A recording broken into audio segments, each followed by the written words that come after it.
Hello, and welcome back to the Wishing You Well podcast, where we help you navigate your wellness journey each and every week. I'm Amy Albero. And I'm Catherine Van Eyck. We're both licensed therapists, and today talking to you about living with uncertainty, which we all do, and it's quite uncomfortable. So we're going to talk about not only what that's like, but also how to deal with it, because we all also have to deal with it. Mm-hmm. Right. There's no escape. There's no avoiding it. We can delay it for a few more minutes as we check in a little bit. Living a full and well life is put together. Authentic. We feel it. Take care of ourselves. Catherine, how's your self-care going? How you been?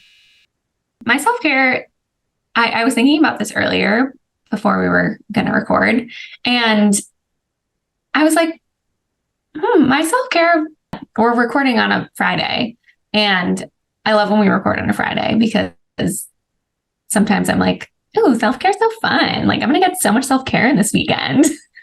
And that's kind of how I feel right now, where like my self-care feels like easy and like attainable, even more attainable than the times that we're talking about, like, let's make it attainable. Like, it actually feels like I can do a lot, and that is nice. Mm-hmm. And I'll by a lot, I mean, like, not even a lot of things. I just mean, like, I'm going to rest. Mm-hmm. I'm going to chill, but I have time, right? Yeah. Because it's the weekend and not a jam-packed weekend. Like, I really don't have a lot of plans, and asked two of my friends who live in the city if they can hang out, and they can't. And because they're city people and they always have plans, and which makes me sad. But also, I was like, all right, I'm going to just like play it by ear. I'm going to see how this weekend goes and see what happens. Other than a couple of things here and there that I know I have to do, there's a lot of open space for me to fill it with whatever I want. So that's my self-care. It's just like feeling it out this weekend. And sometimes that's really nice. Sometimes that's like what we kind of wish for when we're talking about self-care, but that doesn't always happen. But this weekend, it just so happens that it's happening, and I'm riding with it. So I would call it maybe a self-care main course, a main course of, ooh, what's the chef making tonight? You'll get surprised. No, I mean, a plan-free weekend is a luxury that we don't realize a lot of the time. But I mean, you're right. It, like, there is this idea of like anything could happen, or you can be a lot more intuitive with your self-care of like, I'm feeling like going for a walk, or I'm feeling like I need a little bit more sleep. Like, there's more like freedom to be flexible with like giving yourself what you need, which is also really nice. Yeah. Yeah. And you're right. It's nice because it's like a plan-free weekend. It doesn't come around all too often for a lot of people. For me, maybe like a little bit more.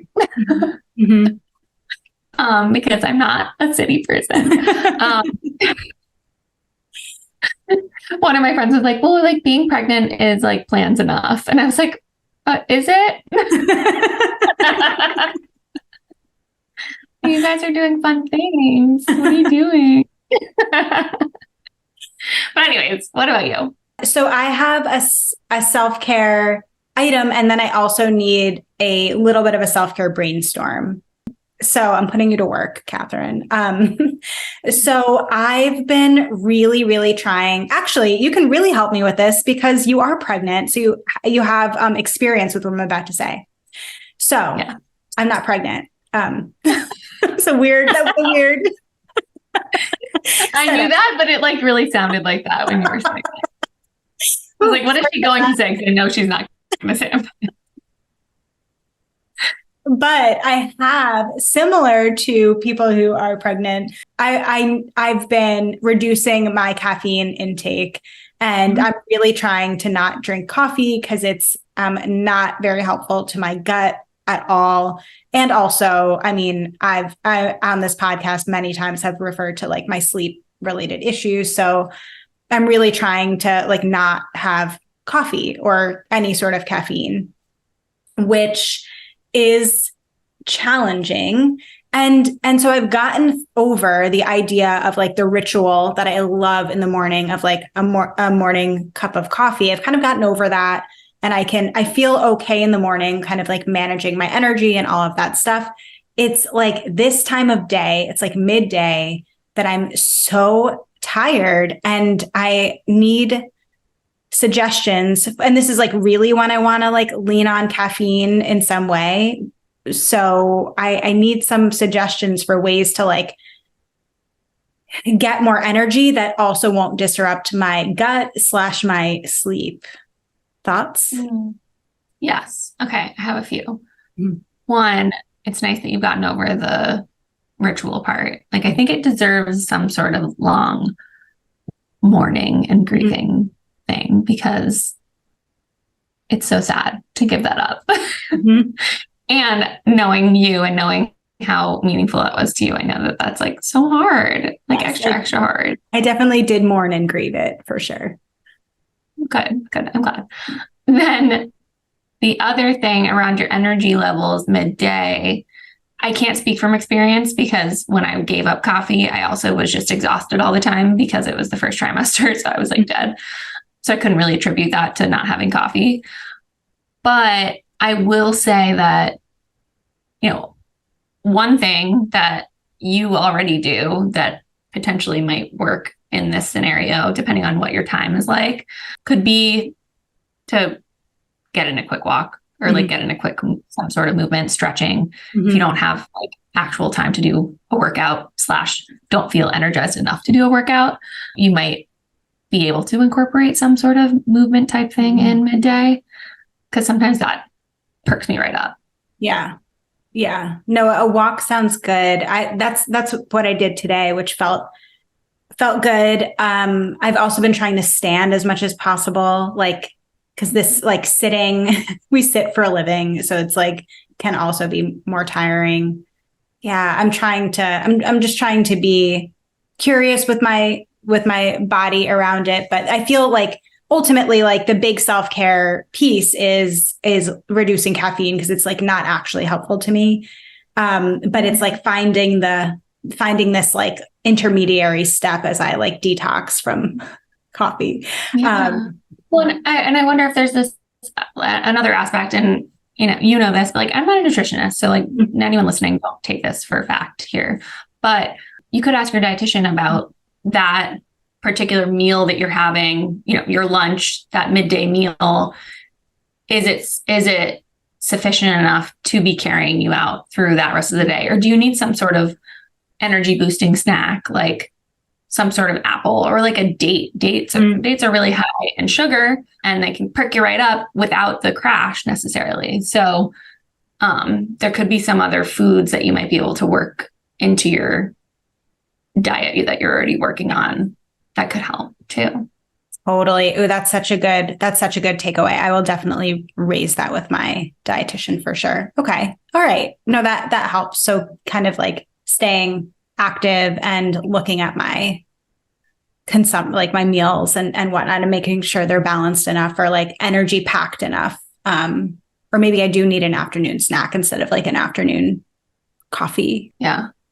Would you typically do the afternoon coffee before? I really try to avoid it. I have in the past, but I haven't for like maybe about a year. But I'm like always craving something. And so usually I'd have like a tea, which had like a little bit of caffeine in it, but now I'm trying not to do that either. Yeah. So tricky little game to play. It is tricky. Yeah. So, I mean, if anyone listening or if you're watching us on YouTube, please let us know if you've hacked this like midday slump without caffeine. Please help me out. I really want to be able to sleep and heal my gut. So all help is appreciated. And we do hope, as you're listening to us recap and talk about our self-care plans and journeys each week, that you are also thinking for yourself about your self-care too. And as we always like demonstrate, it looks different every week and through every season of our lives and of the year. So, if that's true for you too, you are you're doing it right. It shouldn't be the same all year long. So, all right, I've delayed us long enough. Are we ready to talk about uncertainty? I'm certainly ready. Yeah. Right. We can't put it off forever. But I really liked that you, like, right off the jump, like right at the top of our episode, you like just acknowledge that like uncertainty is something that we all face, and we a lot of times don't really have a choice but to deal with it. And so we will be kind of talking about why it is that like uncertainty is so prevalent and why it impacts us so much, and also what we can do while we kind of like wait it out. Right. Because like I'd say there are people who thrive with it. And maybe that'll kind of tie back into like what you can do to help. But for the most part, we're struggling. We're struggling with all this, with all these question marks about the future. Yes. Yeah. And, it's like, it's one of those things that's like very human of us, right? Like, I think in the way that we're wired around, just evolutionarily speaking, to want and need to survive, like this idea of like trying to predict the outcome and like trying to kind of keep ourselves as safe as possible is like so ingrained in us. And I think that's why we like, many of us, I'm not a person that thrives in uncertainty, but many of us like really struggle, is because like we're fighting against like a reality basically that we can't possibly predict the future. Even though like there's a part of us that so desperately feels like it needs to. Mm-hmm. Yeah. Yeah. There's like that wiring part about like, there's the wiring part that we are so that we're so wrapped up in still. And then there's like the society aspect of things that come into play. That's like, hey, you're supposed to know this already, or hey, like you're supposed to be here, but I don't know how to get there, or like I don't know when I'm going to get there.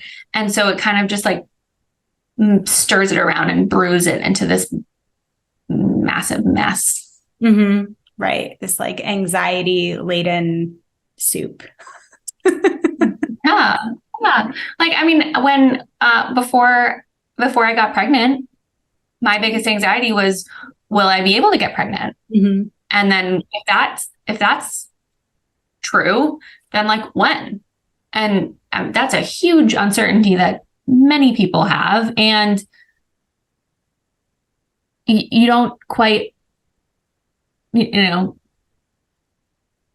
might not be in a place where you feel like you can just lay back and wait and just see what happens and like be okay with whatever Mother Nature says. So like maybe you're not in that place. I know I wasn't in that place, because there are so many things that give us that discomfort around the future. Like if there's like a medical diagnosis that someone was given that you don't know what the line of treatment is going to be like. You don't know what's going to happen to this person. You don't know if they're going to be okay, or even when they're going to be okay. So, I mean, there are so many things where uncertainty can just torture us. Right. And you're talking about like the big things that like drastically impact our lives, our futures. And then it could also be smaller things like your boss saying, I need to talk to you, and you having to wait between when your boss says that and when you actually meet, or when you're texting, someone you have a crush on and you're waiting for them to reply, or you see the 3 dots and then they disappear. Like there's so many opportunities for uncertainty that pop up in our lives, big and small, that feel, even those 2 examples might not be as life-altering as the ones you gave. They might feel in the moment that life-altering, that we put that much kind of pressure or emphasis on just knowing the outcome. Yeah. I have to say, this is a silly example. And I'm going to say silly because the ones that you mentioned are smaller, but not silly. I was watching a tennis match last night that was pre-recorded. And because right now, as we're recording this, Wimbledon is going on. And the timings don't naturally match up because they're in the UK and I'm not. So I'm watching this pre-recorded match thinking that there was an end to it, thinking that like, all right, well, by the time I go to bed, I'm just going to look up the score because I want to know. I want to know what happened and I'm not going to finish watching this tomorrow. So I get to the point where I want to go to bed and try to look up the score and find out that the match was suspended because of the curfew that Wimbledon has. And so there was this switch in, so like I'm going to get satisfaction. I'm going to know what happens with this match. And then I didn't know because it didn't. Well, you're making me think of on our other podcast, Reactivity TV, a while back, we talked about spoilers in TV and whatever, TV mostly, but like, of course, movies and books and things like that. And there is like, I've definitely felt like trying to think about who the Bachelor or the Bachelorette picks at the end feels like too stressful for me. Not really, but like, I mean, that like very hyperbolic. Sometimes. And so like, sometimes I just want to know. I don't want to wait. I don't want to be surprised. I want to have the time to digest the information before I, see the outcome. There are so many people that like read the last page of a book to see how it ends in order to determine if they might actually like it, then like reading it the whole way through and kind of figuring it out along the way. I mean, there is this thirst for just knowing. It's not even know. It's not even to see if they like it. It's just like know the conclusion, to like get that closure even before they like open the book for the first time. Yeah. Isn't that in When Harry Met Sally? Doesn't he do that? I think so. I was just thinking, I know it's in a movie. Yeah. I think he does it. And then it's one of those things where like at the end, like, oh, he doesn't do it anymore.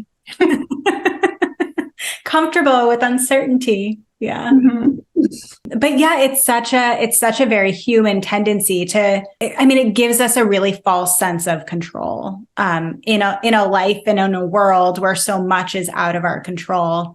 And it's interesting, as I was prepping for this episode, I couldn't not think about COVID and what made COVID so stressful for so many people. And I hate to even bring it up. I mean, because it's like something that I would like to be far in the rear view, but like it's still so etched in my memory and my experience. But part of what made COVID so stressful for so many people was the uncertainty. Not only will I get COVID or not, and what will it feel like when I do, and what happens, like what's the impact and all of that. But like, when will life go back to normal? We had these two phrases, unprecedented times and new normal, that got repeated over and over and over again. And I remember at that time listening to a podcast, and the podcast host was saying, it's really interesting,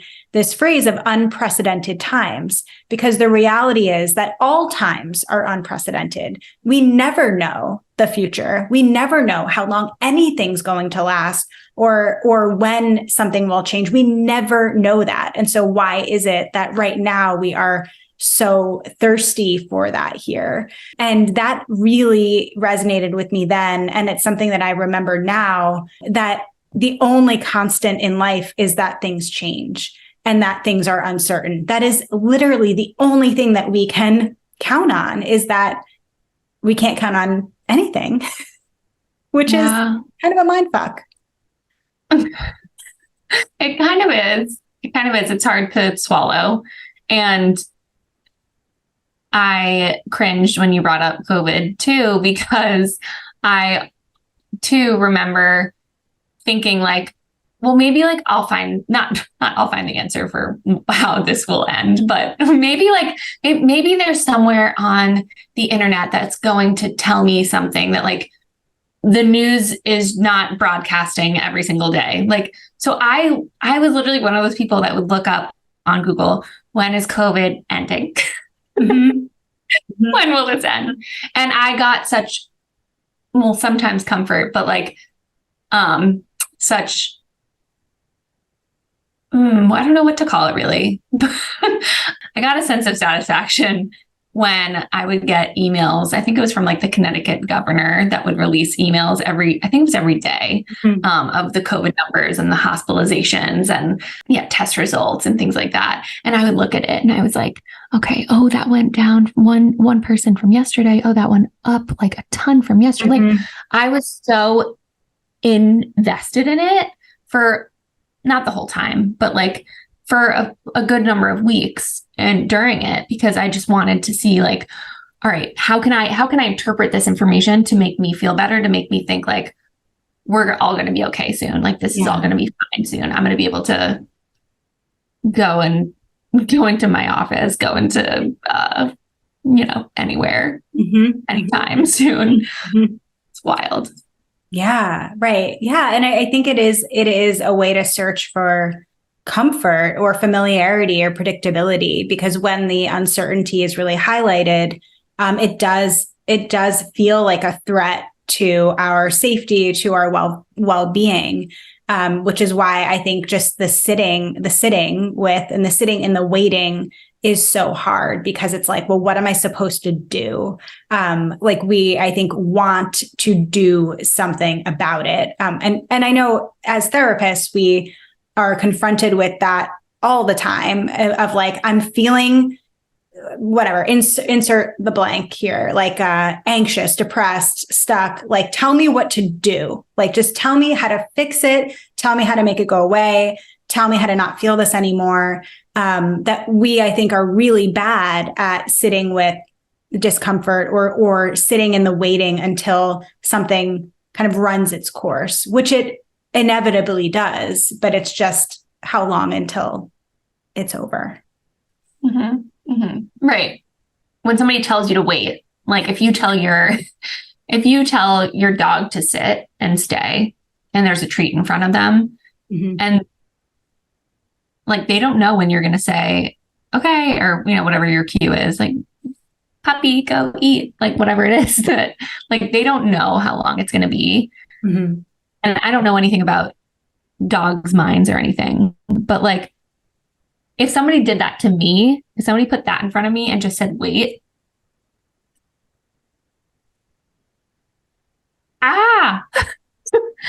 until when? I mean, give me a time frame. Give me like a little taste of what that time could be like. I mean, it's like those videos that came out a few years ago that were like showing parents and their children, and then they would put out that little, I don't know if it was like an M&M bowl or something, and then they'd be like, okay, like you can have one, but not until I come back. So stay here, and then I'll be back, and when I come back, you can have one, but you can't have one right now. You can only have one when I come back.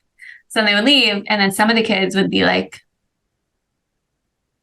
when the hell is this guy coming back?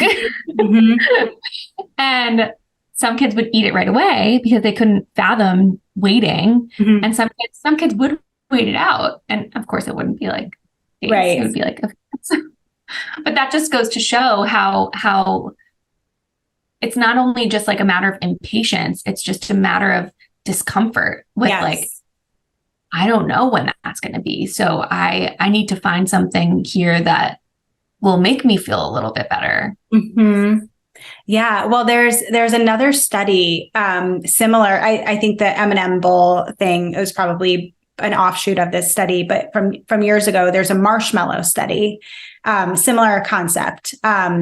Children were, told to wait to eat a marshmallow, and then they followed these kids. There was a longitudinal study, and they found that the kids that were able to delay gratification and eating the marshmallow had far greater outcomes than the ones that like just couldn't wait and were eating it. And a lot of the data and the research and the dialogue around it is that like the ones who were able to wait were able to kind of self-soothe a lot better. Like you're saying, tolerate the discomfort of waiting better than those who who couldn't wait. And that skill is something that serves us so well in life. And that is really the key to dealing with uncertainty is figuring out ways to manage and tolerate the discomfort of waiting. Well, and that's where it seems like there's this relation or where something relates here between immediate gratification and having certainty that, like, if you get that right now, you have it and it's yours and you know what it's like. Whereas if you have to wait for it, not only do you have to continue thinking about it, but you also might not know when you're going to get it. You might not know when, you might not know what it's going to be like when you get it. There's so much more room for questioning that's not there when you just get something, when you get something. Mm-hmm. Yeah. I mean, I've been known to say, and I'm sure this is a meme, like, I am so go with the flow as long as I know when we're going, what time, what I'm eating, are there going to be snacks? Like, as long as I know, I am so relaxed and so chill. I'm a great time, but I need to know first, like, in order to be with flow. And you need some like little sliver to allow you to sit in some sort of discomfort. And that's kind of a good skill in itself, that, like, you know what your limits are. Mm-hmm. Mm-hmm. Although I do aspire to be someone that truly can go with the flow, that can just figure it out and know that I probably have a purse full of snacks and I'll be fine. But listen, we're all working on our difficulty tolerating discomfort and uncertainty here. So, well, and we all have different capacities. Like, some people might not even be okay with what you just said. Some people might be in more of the train of, like, I have to know exactly where we're going, exactly what time. And you know what? No, actually, I'll plan the whole thing because I need to know everything to a T. I need to plan it. I need to write it out. I need to have an agenda. And I'll give it out to all of you. But as long as I know what's going on, then, like, I feel good. Like, right. There are people in the boat that can't even relinquish some of that control. It's true. And I think it's such a paradox at times, because I think, like we're saying, the urge is to get as much information as we possibly can in order to feel okay and feel secure and feel safe with whatever the outcome is going to be. And the problem is that when we indulge that urge, it actually validates the idea that we can't tolerate the discomfort. And so, like, it perpetuates the it perpetuates the difficulty of dealing with uncertainty and tolerating discomfort whenever we kind of, like, ask for a little bit more, or, like, try to control it. It actually doesn't serve us well. And it's something that we often talk about when it relates to anxiety, is that it just, it's a form of avoidance in a way. It feels really, really good in the moment to have the answers, but in the long run, we're not actually learning anything or evolving or healing that part of ourselves. So it does us a disservice, even though it feels really satisfying. Yeah. Well, and the reason that it's not serving us is because sometimes we can't even get that little taste that will be satisfying enough. Like, there are certain instances where you're not going to get anything. Mm-hmm. And if you're not working that muscle in those other instances, then you're going to fall short when it is a circumstance where everything's out of your control. Mm-hmm. Mm-hmm. Yes, very true. We're talking a lot about the anxiety that comes up when there's uncertainty. Why do you think that there's not enough excitement around uncertainty? That's a great question, because it would be so much more helpful to us if there were.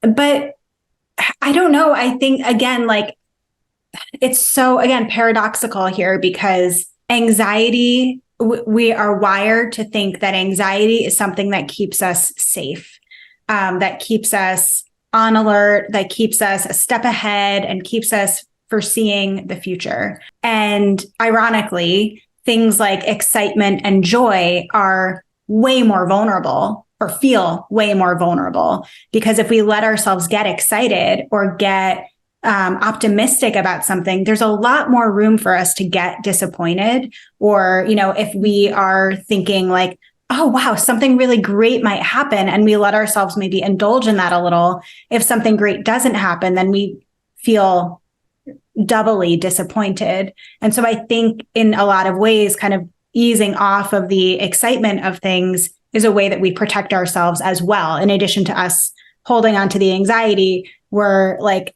repelling the excitement, and both are ways that we just try to stay safe and comfortable. No, that makes a lot of sense. I was thinking back to before I got engaged and knowing that that my husband and I had talked about getting married. So I knew it was going to happen, but didn't know when. And then there was a time period that we had talked about of when we'd want to get married.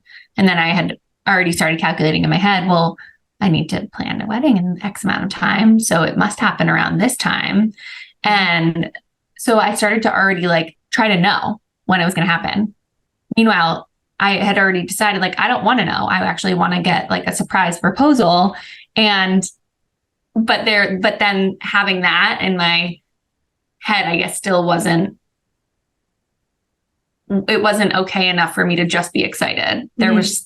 There were still parts that I needed to fill in for myself. Mm-hmm. And now I'm well, that was dumb. Why'd you do that? It didn't ruin anything, but in that time, when you did lean into excitement or let yourself feel excitement, what did that sound like while you still weren't sure when it was going to happen? I don't know. I don't think I did. Oh, you didn't at all. Okay. I'm saying that this could have been a circumstance where I just got excited because there was enough certainty there, enough for some people, I guess, to know I am going to get engaged. Mm-hmm. But there wasn't a time where I was well, I need to stop thinking about this because this is something great that's going to happen. And I don't need to know all of these other details. So I can just get excited for what's going to happen. Mm-hmm. I don't think I did that. I think I just was so focused on almost trying to mastermind figure this out without actually wanting to figure it out, if that makes sense. It's looking for your Christmas presents, and then you find them and you're I ruined it. Yes, done that. Yes. But I as you're talking about this, it's making me think about, I'm thinking about your question that you asked me about why people might not get lean into excitement more, or maybe optimism more, why we go to worst case scenario or those kinds of what ifs. And I do think that there is an element of leaning too much into that can be a little toxic positivity, perhaps, depending on the circumstance.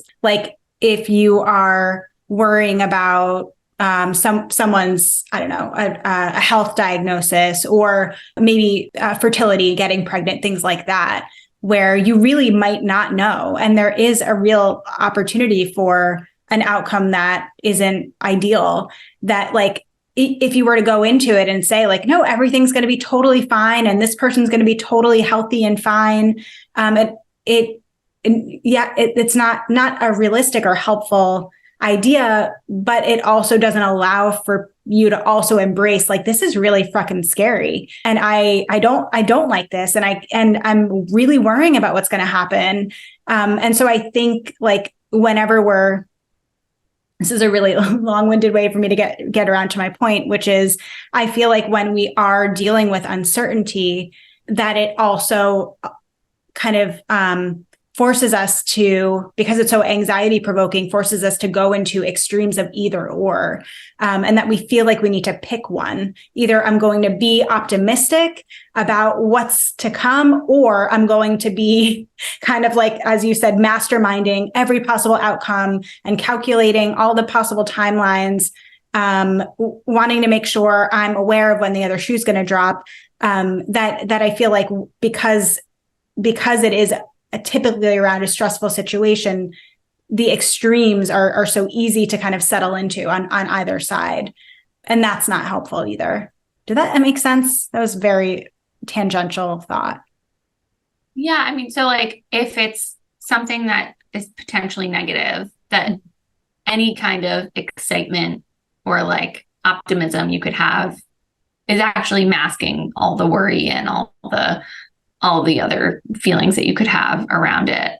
Well, if you're only leaning into the positive side, I think that's another. I mean, we're talking about like the doom and gloom side of dealing with uncertainty, but I think there is another side of dealing with uncertainty, which is kind of denial, and like everything's going to be fine and everything's going to work out well.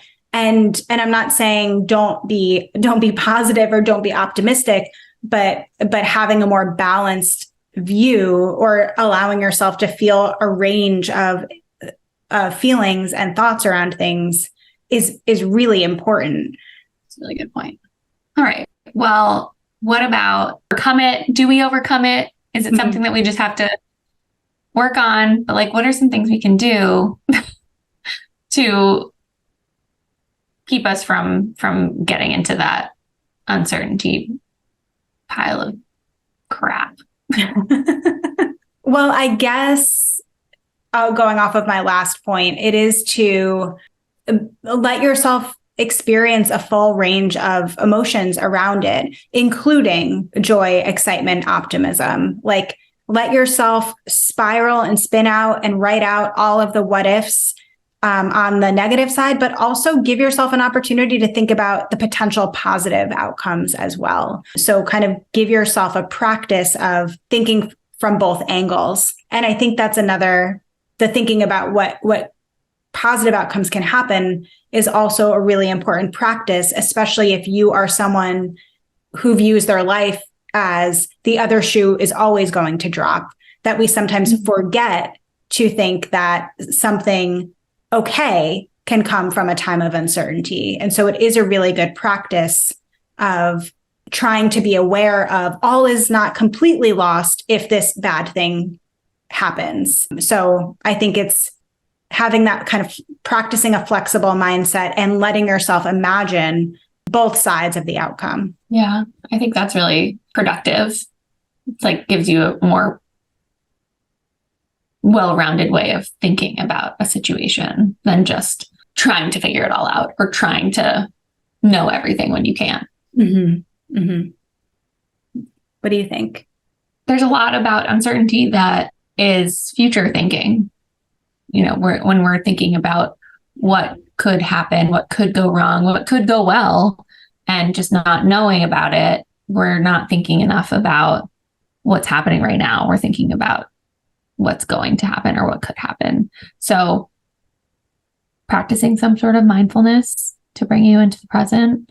And that could look like a number of things, but finding whatever mindfulness practice is going to work for you to pull you back down, ground you, get you into where you are, what is rather than what could be. Mm-hmm. I love that. I love that because that is something that we can stay grounded in is what is. And that's ultimately what we're craving when we're kind of sitting in the waiting or dealing with uncertainty is like that sense of peace and comfort. And yeah, staying grounded in the present is what can give us that. That's the whole point of grounding, actually, is to help us feel more in control of ourselves in the present moment or feel more control of our circumstances. I love that.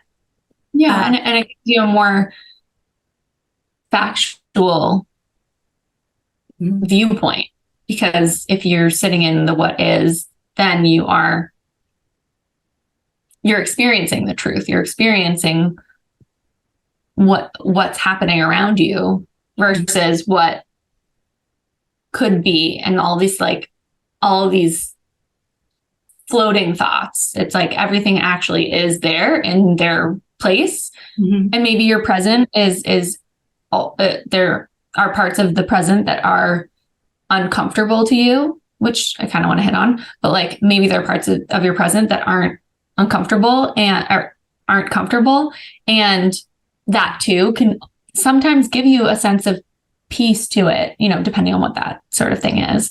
But it can give you that sense of control too, even if that present thing isn't exactly what you want it to be. Mm-hmm. Mm-hmm. But what I was going to say about your present being uncomfortable is that sometimes when our present is uncomfortable, that's when we do this future thinking. That's when we do live outside of ourselves. And, you and I know that when we have clients experiencing anxiety, often in the topic that we're talking about today, that there are certain parts of their life that they're dissatisfied with, or certain parts of their relationship that they don't necessarily want to face. So they're thinking about all these other things down the line instead of thinking about the what is. So another part of dealing with the uncertainty is thinking about, well, are there things that I'm trying to avoid here? Are there things that I'm trying to push away?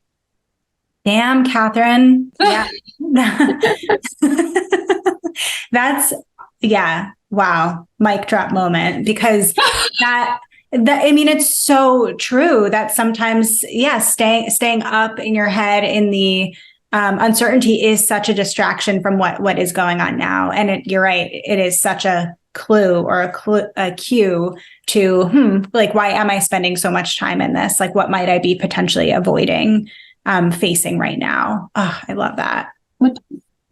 Not the easiest thing also. No. Yeah. Back into. Well, and I think that kind of leads me to my next one, is that none of this is easy. And none of it is even simple. Usually it can be simple, but not easy, but it's not. And so, when we were talking about the M&Ms and the marshmallows, we were talking about being able to tolerate discomfort. And that would be my next thing, is for people to practice building that muscle of tolerating discomfort. And that could look like delaying, kind of maybe asking for more information, or, if your boss asks you to talk, or a friend says, can we talk, to not ask, is everything okay? Or something like that, to just delay that urge. And another really good practice, and we talked about this in our episode with Jack Gladstone, is also thinking about different ways that you might be able to safely put yourself in uncomfortable situations to learn how to regulate and how to self-soothe. And whether it's engaging in hyper wellness activities like, sauna or cryo or things like that, taking a cold shower, sitting underneath a cold shower for 1 minute and just breathing through that, and talking to yourself kindly and compassionately through that, getting yourself through that, is so impactful to, again, building that muscle of just tolerating discomfort, being able to self-soothe. You can do it. You're resilient. You've gone through difficult things before. And so I think that would be something that I would highly, highly recommend you incorporate into your practice, again, to build that muscle. Yeah, that's a great idea. Anytime you can call attention to those other senses, it's so powerful. Mm-hmm. Yeah. I think another thing in sitting in the discomfort is to learn about the discomfort too. What is this trying to tell me? What is this? Why the fact that I'm uncomfortable with not knowing about this particular thing, what is that trying to tell me? It's probably trying to tell you that whatever this thing is really important to you, mm-hmm. right? Like that boss example, your job's probably really important to you. So you probably want to keep it. There could be more to that though. There could be more you're worried about your performance, or you're worried about your performance being seen in a certain way. Mm-hmm. Or you're feeling like an imposter. And there are parts about that you could dive into, that if you're not giving yourself that space to wonder about, then all you're going to sit in is oh my God, they're going to fire me. Oh my God, they're going to like, what are they going to talk to me about? Oh my gosh, I'm going to get demoted. I'm going to get like all these things that instead of actually thinking about what's your role in this and how is this discomfort playing? Where is this discomfort actually stemming from? Yes. Yeah. I mean, our triggers are our teachers, right? And so like you're saying that it could be learning, okay, my job's really important to me. And then it also could be learning, oh, what other people think of me is also really important to me. And I think the more that you can use it as an opportunity to learn about yourself, the more that you might also realize that you might be projecting a lot of your own, whether it's maybe insecurity or own anxiety onto a situation that might not actually be warranted, right? Like typically a boss saying, hey, I need to talk to you doesn't mean you're going to get fired. And so why is that your reaction? And so you might spend a lot of time stressing and ruminating about the fact that you're going to get fired on Monday morning when your boss wants to see you. Or you can think, where might this be coming from? What evidence do I have to tell me that this is going to happen? All of that stuff. This might just be my own stuff that I'm putting on this situation. Yeah. And then another, going back to the control part about all of this, what can you do about it? Mm-hmm. What's even in your wheelhouse? So trying to, if you haven't already, trying to understand the level of control that you have in the situation. Mm-hmm. So if it is a certain diagnosis for a family member, let's say a family member just got diagnosed with a form of cancer, and you have no idea what's going to happen. Well, what you can't do is hop into the doctor's office and become the doctor and all of a sudden have this world of knowledge about what's happening. But maybe what you can do here is support your family member. Maybe what you can do here is be there and talk to them. And maybe what you can do is be there to listen as they adjust to this news. Even under those circumstances where it feels like I don't have any control because I don't know what's going to happen. Okay, I don't know what's going to happen, and I have some control around how I can be there for this person. Yes. Well, and I love that you use that example because I think it also is helpful as a reminder of, in those circumstances, for a person to really try to think about what their role is. You are not the doctor in the situation. You are supportive family member. So what does that look like? What does this person need? That doesn't mean you should go scouring the internet and going on Reddit and subreddit threads to learn everything you can possibly learn about the diagnosis and what worked and what helped. That's not helpful. And that's one of those times that that's ourselves trying to navigate and manage the discomfort with uncertainty that actually makes it worse. And so to your example, really trying to think about what would be helpful to this person, not to my anxiety. What would be helpful to this person, to this situation? And let me do that and leave the medical research to the professionals. Yeah.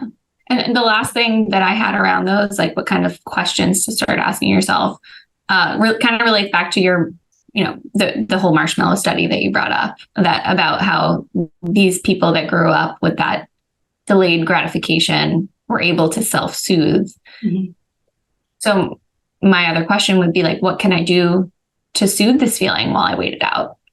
Are there things that I can do to make myself feel a little bit better under the circumstances? And what are those things? Mm-hmm. Mm-hmm. Yeah, I love that. And it's such a good reminder that when things are uncertain and feel more stressful, usually the first thing that goes out the window is self-care and prioritizing ourselves.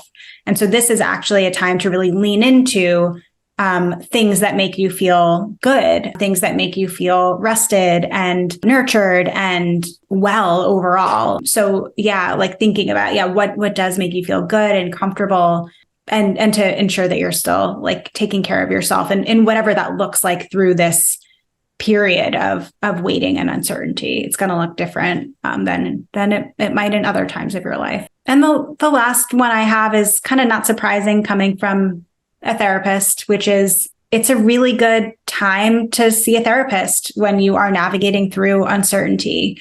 To have someone that's completely unbiased and not a part of the situation, to be a place that you can kind of rattle off all of the worries and anxieties that you're having in a way that is productive and that is contained, where you can get support and maybe some guidance around how to manage it.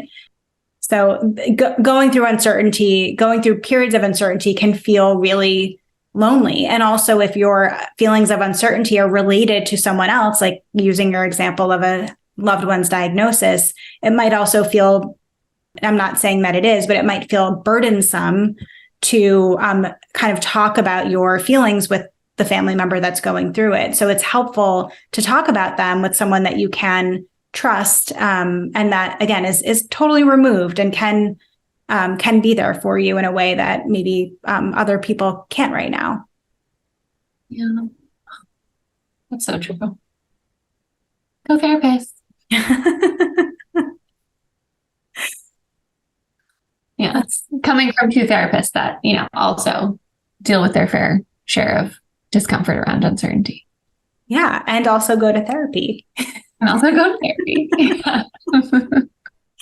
So, yeah, I mean, we know, as we've been saying, so many of these topics that we talk about are like, we cover the tip of the iceberg. And so we know this was kind of a good start of a conversation, but we'd love to hear more from you all about what didn't we touch on today that you'd want to know more about? Is there a specific question that you have about a situation that you're going through that you want some suggestions on how to manage? Let us know. We want, again, uncertainty is a part of life. It just is.